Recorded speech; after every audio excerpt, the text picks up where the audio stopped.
Hello बच्चों, कैसे हैं आप सब। आई होप सो कि आप सब अच्छे होंगे। तो आप सभी का स्वागत है कोऑर्डिनेट ज्योमेट्री के प्रैक्टिस सेशन के अंदर। कोऑर्डिनेट ज्योमेट्री के ऑलरेडी हमने सारे के सारे कंसेप्ट्स कवर कर लिए, जिनको हमने 3 पार्ट्स में कवर किया according to the NCERT text book and lot more. तो आज के प्रैक्टिस सेशन के अंदर हमारे जो क्वेश्चंस रहेंगे वो लॉन्ग आंसर टाइप क्वेश्चंस रहेंगे, जो कि एग्जाम में आते हैं और काफी इंपॉर्टेंट टाइप के क्वेश्चंस है। तो लेक्चर्स के अंदर सारे बेसिक्स हमने कवर किए हैं। आज के सेशन के अंदर हम थोड़े से अच्छे क्वेश्चंस को प्रैक्टिस करेंगे, ताकि अगर एग्जाम के अंदर कोई लॉन्ग आंसर टाइप क्वेश्चन एक अच्छी वेटेज का, एक अच्छे कंसेप्ट का हो, तो आप सब उसको एग्जाम में इजीली और अच्छी तरीके से कर सके। ऑलराइट, तो without wasting more time students, अपनी कॉपी एंड पेन निकाल लीजिए ताकि साइड बाय साइड आप प्रैक्टिस कर सके। तो अब हम आज का प्रैक्टिस सेशन अपना स्टार्ट करते हैं।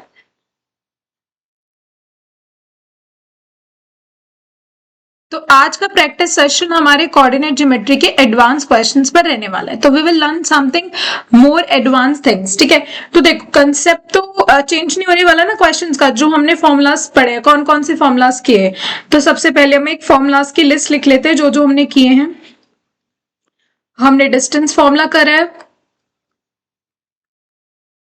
ठीक है। उससे पहले हमने कोऑर्डिनेट्स का बेसिक्स पढ़ा था, वो हम फॉर्मूला में नहीं काउंट करे।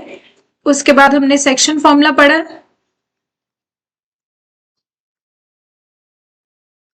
और एक हमने मिड पॉइंट फॉर्मूला किया है।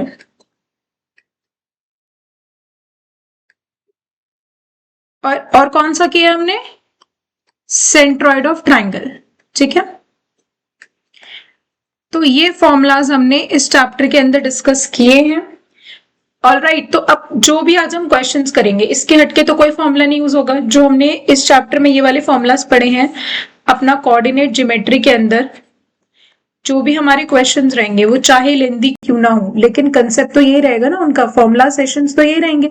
जो भी हम फॉर्मूलाज उन क्वेश्चंस में यूज करेंगे वो तो सेम ही रहने वाले हैं।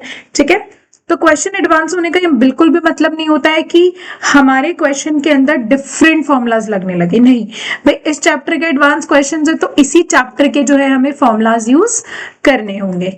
ठीक है, तो अब हम स्टार्ट करते हैं आज के क्वेश्चंस। आज के क्वेश्चंस थोड़े लेंदी होने वाले हैं, ठीक है, और मल्टीपल कंसेप्ट्स लग सकते हैं उस क्वेश्चन में। तो आप please be patient and side by side practice करें, क्योंकि एक एक स्टेप जब आप खुद से लिखोगे तो आपको चीजें समझ में आएंगी। अदरवाइज आपको पूरा सेशन ऐसा वन गो में सर के ऊपर से निकल जाएगा, तो ऐसा बिल्कुल नहीं होना चाहिए। इसलिए जो हम एक एक स्टेप लिखेंगे यहाँ पे, वो भी आप एक एक स्टेप अपनी कॉपी में लिख के प्रैक्टिस करें साथ ही साथ, ताकि जब आप एक बार खुद से उसे प्रैक्टिस करें तो आपको दोबारा से इन सारी चीजों में प्रॉब्लम ना हो। ऑलराइट, तो अब हम अपना क्वेश्चन नंबर 1 स्टार्ट करते हैं। तो हमारा क्वेश्चन नंबर 1 है, if the point P divides the line segment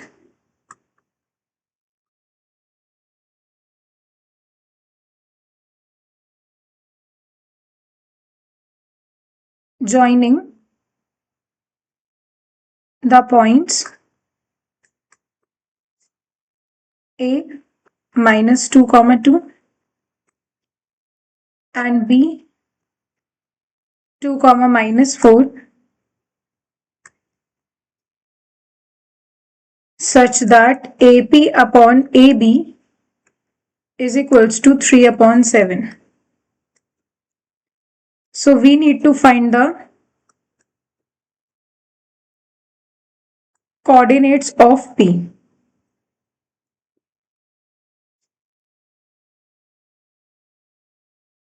Alright, तो अब हमारा जो P पॉइंट है वो लाइन सेगमेंट को डिवाइड कर रहा है। ये हमारी एक लाइन सेगमेंट है, इसके पॉइंट्स है -2, 2 और इसके पॉइंट्स है 2, -4।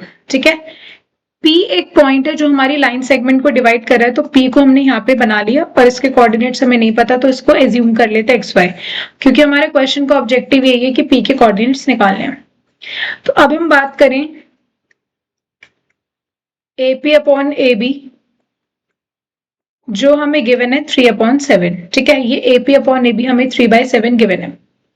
तो अगर हम सेक्शन फॉर्मूले की बात करते हैं, क्योंकि आपके दिमाग में आ रहा होगा कि ये डिवीजन का क्वेश्चन है, कि भाई जो हमारा P पॉइंट है वो लाइन सेगमेंट AB को किसी रेशो में डिवाइड कर रहा है। अब जब भी किसी रेशो में कोई पॉइंट डिवाइड कर रहा होता है तो उसके अंदर हम सेक्शन फॉर्मूला यूज करते हैं, नो डाउट। लेकिन उसके लिए हमें ये P पॉइंट अगर P से लेके A तक वाले हिस्से में डिवाइड कर रहा है जिसको हम M नाम देते हैं, और P से B तक में हम इसको N नाम देते हैं, तो BP हमें नहीं पता। हमें AP अपॉन AB पता है, BP हमें नहीं पता। तो बीपी निकालने के लिए एक जर्नल सी चीज मुझे बताओ, अगर हमें बीपी फाइंड आउट करना है तो हमें क्या करना पड़ेगा, AB में से AP वाला पार्ट सब्ट्रैक्ट करना पड़ेगा। Um right? जो आपको ये बीपी वाला सेगमेंट फाइंड आउट करना है, इसके लिए आपको क्या करना पड़ेगा, ये जो कंप्लीट लाइन सेगमेंट है इसमें से AP वाले पार्ट को सब्ट्रैक्ट करना पड़ेगा, तभी तो आपके पास ये बीपी लेफ्ट ओवर पार्ट बचेगा। तो अब बीपी को फाइंड आउट कैसे करेंगे, AB का तो हमें आइडिया नहीं है, लेकिन यहां से हम AP जरूर निकाल सकते हैं, और AP आ जाएगा आपका 3AB अपॉन 7। ये AB इधर डिवाइड में यहां जाके हो गया मल्टीप्लाई, और आपने इसको AP की जगह पुट कर दिया। तो अब हमें क्रॉस मल्टीप्लाई करना पड़ेगा वही डिनोमिनेटर सेम बनाने के लिए, 7AB माइनस 3 1 जा 3AB अपॉन 7 1 जा 7।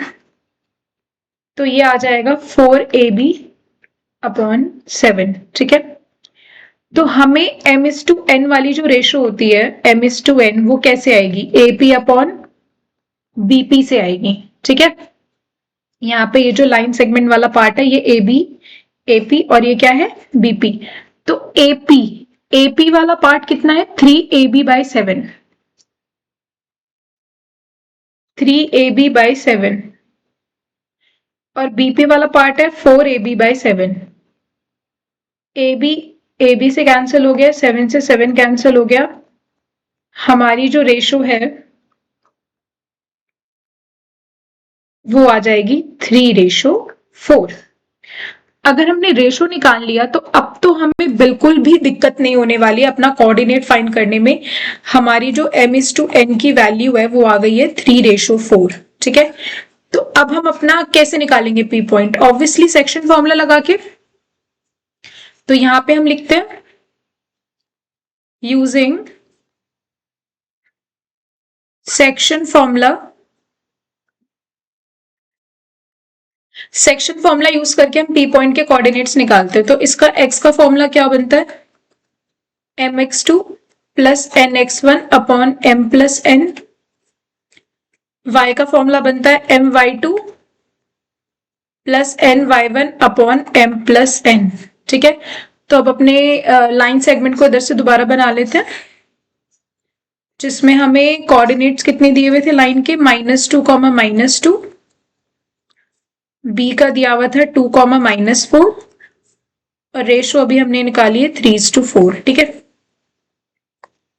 तो ये हो जाएगा हमारा x1 y1, ये हो जाएगा हमारा x2 y2, और ये हो जाएगी हमारी m/n की वैल्यू। तो अब x की वैल्यू निकाल लेते हैं, m है 3 into 2 plus 4 into -2 upon 3 plus 4।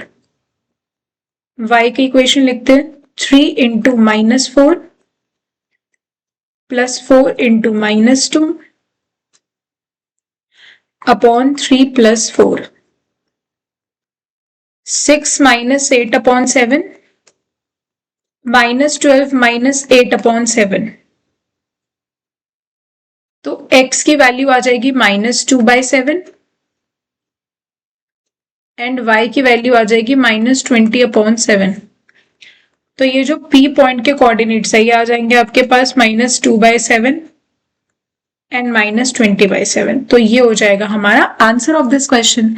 तो कितने इजीली हमने डायरेक्टली एक सेक्शन फॉर्मूला यूज करके अपने P के कोऑर्डिनेट्स फाइंड आउट कर लिए। ठीक है, तो बस हमें रेशो का ध्यान रखना है कि जो m/n का मतलब क्या होता है। जैसे P पॉइंट अगर डिवाइड करा है तो P से इधर लेफ्ट वाला, P से राइट वाला हिस्सा, ये m/n को डिपेक्ट करता है। तो हम डायरेक्टली 3/7 रेशो मत ले लेना, बिकॉज ये AB के साथ दिया हुआ है, ठीक है, ना कि BP के साथ। तो ये एक चीज थी जो हमें ध्यान रखनी है।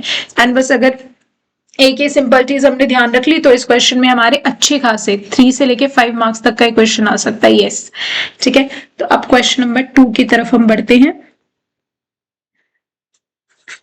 एंड क्वेश्चन नंबर 2 है आपका,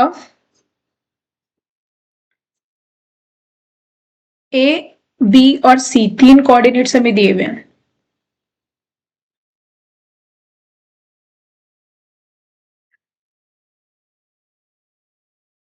ये हमारी वर्टिसेस हैं ट्राइंगल एबीसी की।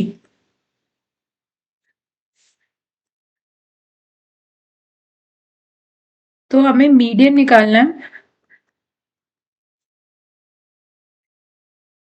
फाइंड द मीडियन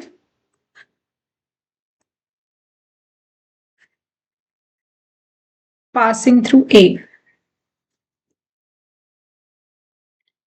तो let's draw the triangle first of all,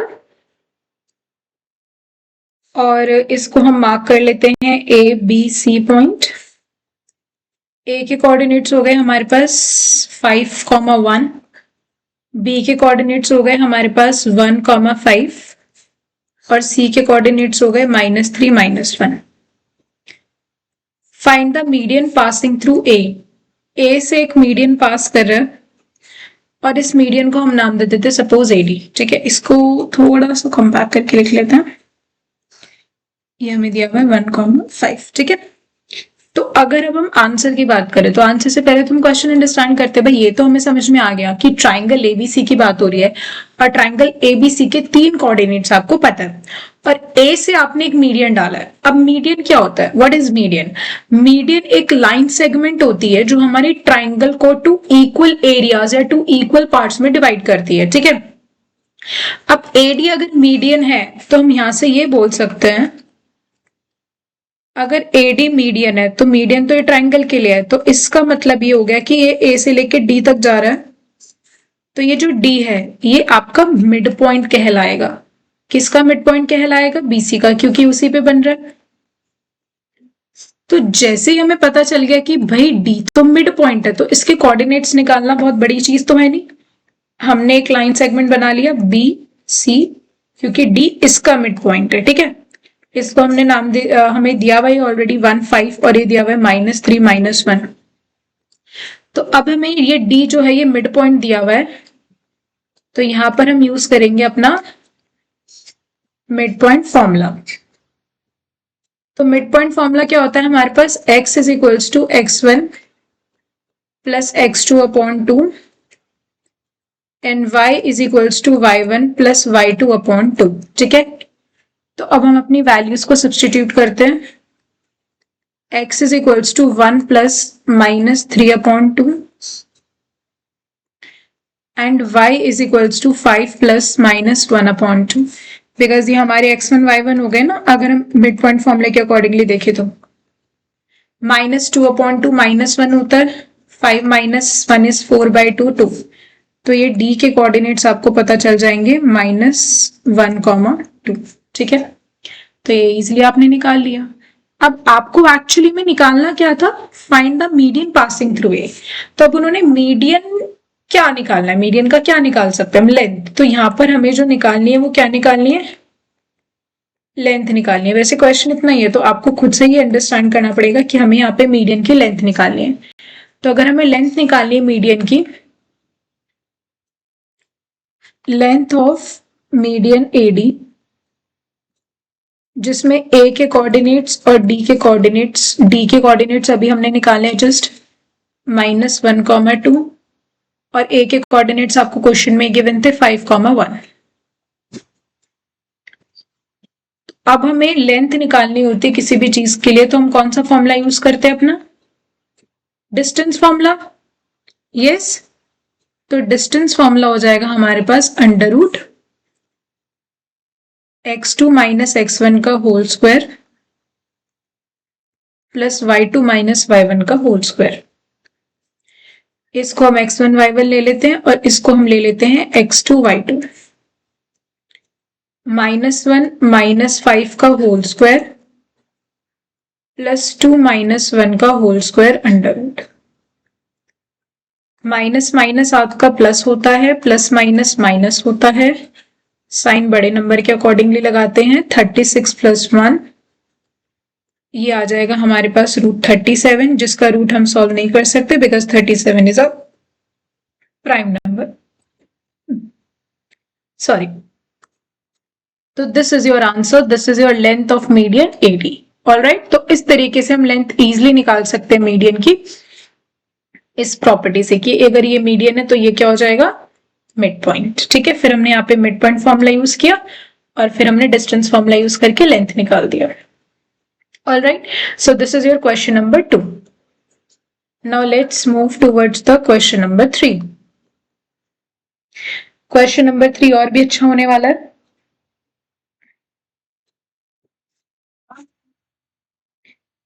A line intersects the y-axis and x-axis at P and Q. If 2, -5 is the midpoint of PQ, then find coordinates of P and Q। ठीक है, और ये question आपका CBSE 2017 का है।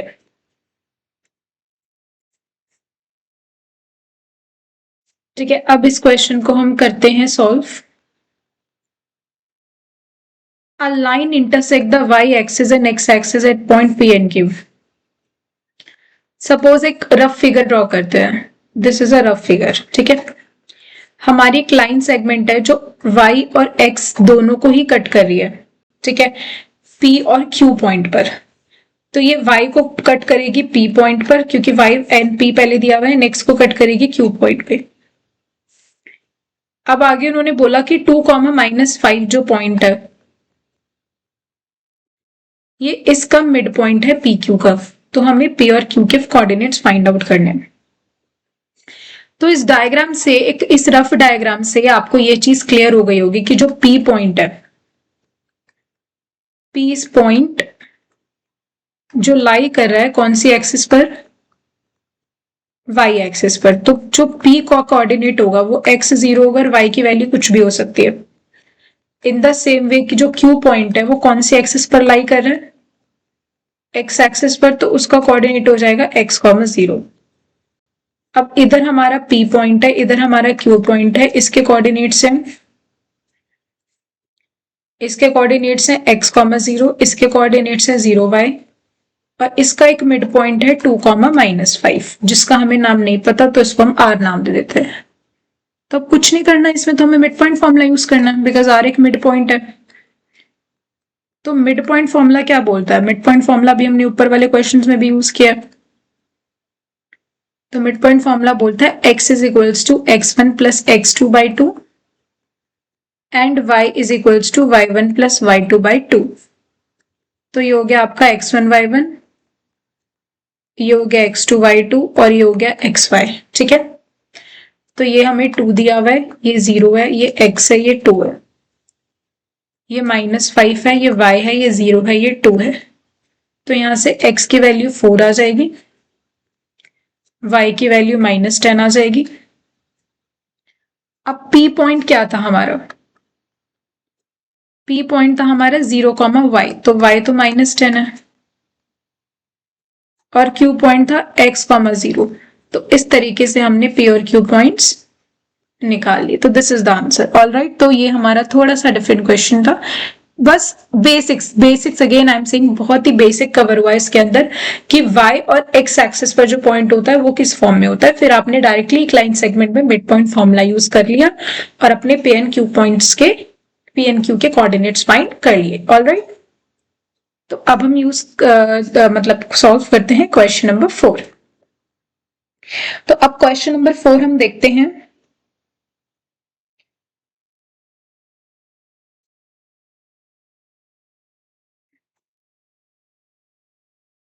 Question number 4 हमारा एक अच्छा क्वेश्चन है। द लाइन सेगमेंट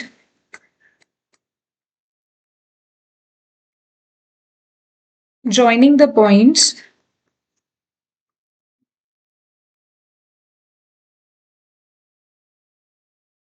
आपको दिए हुए हैं 2, 1 and 5 comma minus 8 is trisected at P and Q such that P is nearer to A if P also lies on the line given by 2x minus y plus k is equals to 0. Find the value of k. तो ये है हमारा question, ठीक है। तो हमारी एक line segment है और ये लाइन सेगमेंट दो पॉइंट्स को ज्वाइन करके बन रही है, 2 1 5 और -8। अब P और Q पॉइंट इसको ट्राइसेक्ट कर रहे हैं। ट्राइसेक्ट का मतलब क्या होता है?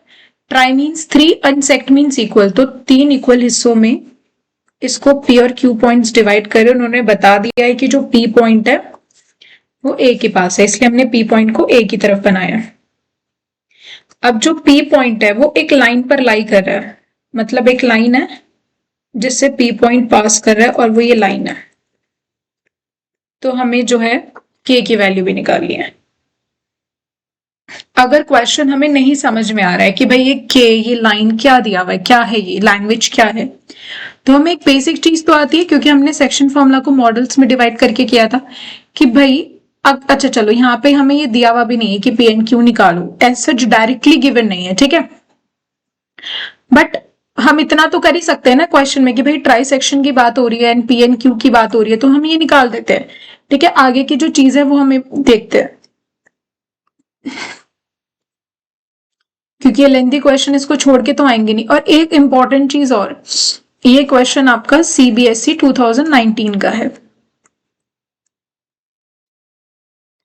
ठीक है। तो ऑब्वियस सी बात है, एग्जाम में आया हुआ क्वेश्चन है, बोर्ड का क्वेश्चन है, तो छोड़ना तो नहीं है। ऑलराइट, तो अब करेंगे कैसे? अब ए के कोऑर्डिनेट्स हमें दिए हुए हैं यहाँ पे 2 1, बी के कोऑर्डिनेट्स दिए हुए 5 और -8, और अब हम पॉइंट पी की बात करते हैं। लेट्स सपोज इसके कोऑर्डिनेट्स अभी हम x5 ले लेते हैं, ठीक है। तो रेशो क्या लेंगे? ट्राइसेक्ट मींस पी के इधर एक पार्ट और पी के इधर दो पार्ट्स है, तो 1:2। पी के इधर दो पार्ट्स है ना, ये वाला और ये वाला, तो रेशो हो गई हमारी 1:2।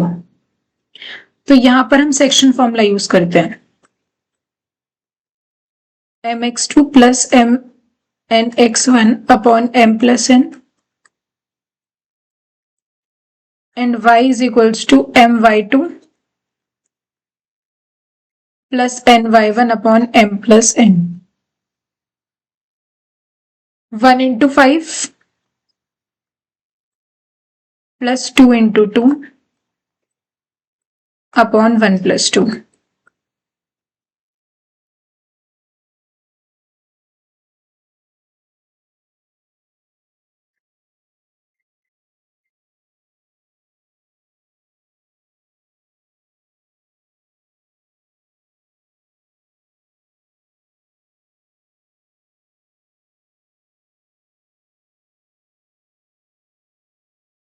तो हमें P के कोऑर्डिनेट्स पता चल गए। P के कोऑर्डिनेट्स आ गए हमारे पास 3, -2, ठीक है।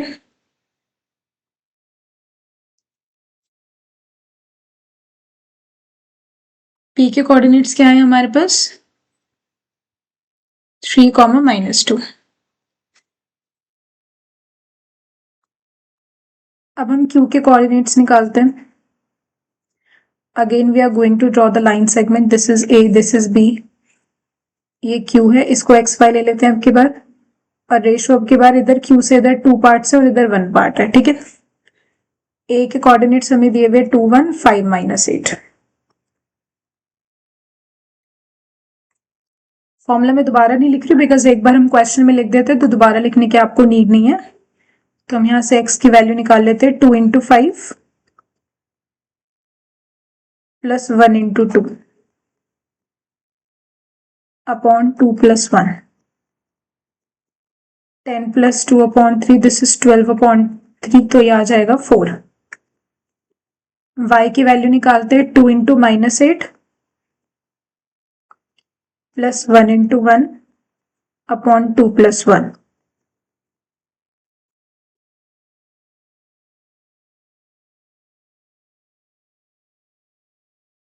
तो इसके कोऑर्डिनेट्स हमें पता चल गए 4, -5। ठीक है, इधर लिख लेते हैं 4, -5। अब उन्होंने ये बोला कि जो P पॉइंट है वो इस लाइन को सेटिस्फाई कर रहा है। तो ये तो छोटी क्लासेस का काम है ना कि एक स्ट्रेट लाइन पर अगर कोई पॉइंट लाई करता है, ठीक है, ये हमारी एक लाइन है और इस पे P पॉइंट लाई कर रहा है। लाइन है हमारी 2x - y + k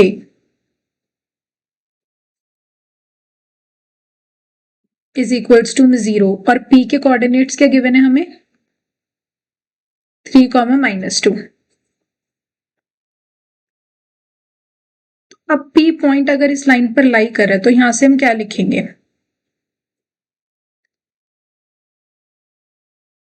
P lies on 2x - y + k is equals to 0. That means it satisfies the given equation.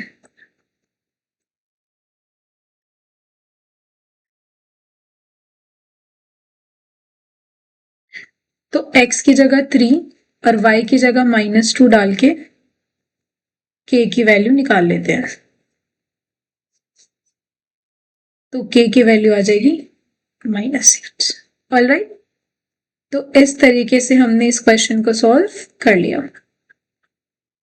जिसमें हमें k की वैल्यू निकालनी थी। p इस लाइन पे लाई कर रहा था, इसका मतलब इसको क्या करेगा, सेटिस्फाई। ठीक है, so this is how we will done this question. We have done this question. So now we have moved towards question number 5. Now the question number 5 is prove that the point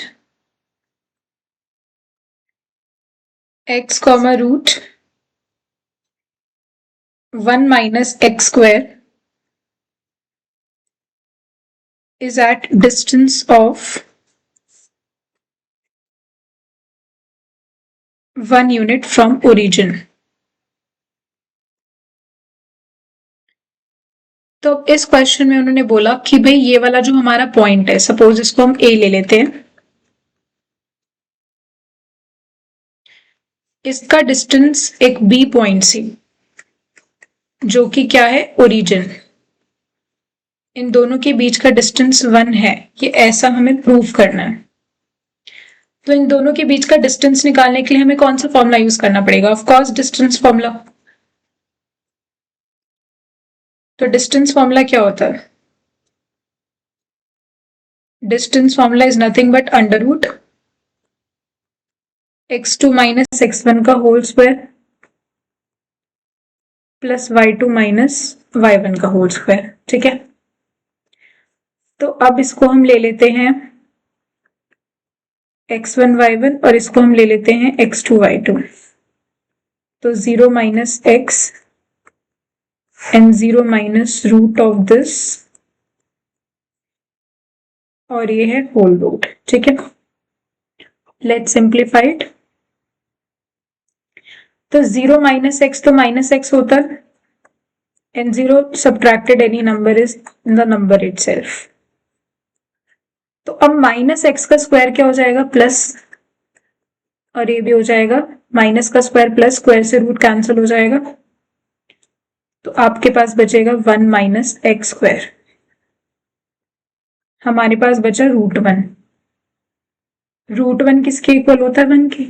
ठीक है, तो ये simple question था, जबकि long answer type question में आया हुआ है कि भाई इनका डिस्टेंस 1 है ओरिजिन से, तो ये हमने प्रूफ कर दिया। ठीक है, सिंपल डिस्टेंस फॉर्मूला लगा के। अब करते हैं question number 6। Determine the ratio in which line 3x plus y minus 9 is equals to 0 divides the line segment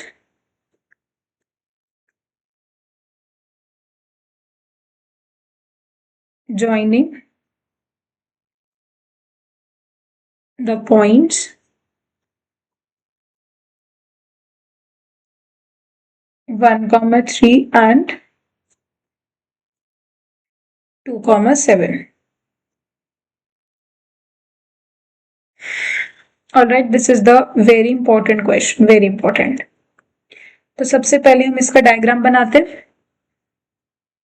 हमें रेशो निकालनी है, तो रेशो निकाल के तो पता चल ही गया होगा, रेशो मतलब k:1 लेट करना है। तो एक लाइन है जो इन दो पॉइंट्स को ज्वाइन करके बन रही है, ठीक है। अब हमें रेशो निकालनी है जिस रेशो में ये लाइन हमारी लाइन सेगमेंट को डिवाइड करेगी, ठीक है। तो उस पहले तो हम पॉइंट ले लेते हैं, उसके कोऑर्डिनेट्स ले लेते हैं xy और रेशो ले लेते हैं k:1। तो यहाँ पे हम ले लेते हैं let the ratio B k:1, ठीक है। सॉरी। तो अब क्वेश्चन में ये लिखा है कि रेशो निकालो और उसमें अब की बार पॉइंट नहीं लिखा, उन्होंने बोला ये लाइन डिवाइड कर रही है, मतलब यहां से इस पॉइंट से एक लाइन पास करनी चाहिए, that this is 3x plus y minus 9। तो हमने लाइन के लिए तो सेक्शन फॉर्मूला नहीं पढ़ा, हमने तो पॉइंट के लिए पढ़ा। तो क्यों ना हम इस लाइन पर एक P पॉइंट कंसीडर कर ले और इस पॉइंट को नाम दे दे P, जो हमारी लाइन सेगमेंट को AB को k:1 की रेशो में डिवाइड करी है ना। तो अब हम सेक्शन फॉर्मूला यूज करेंगे,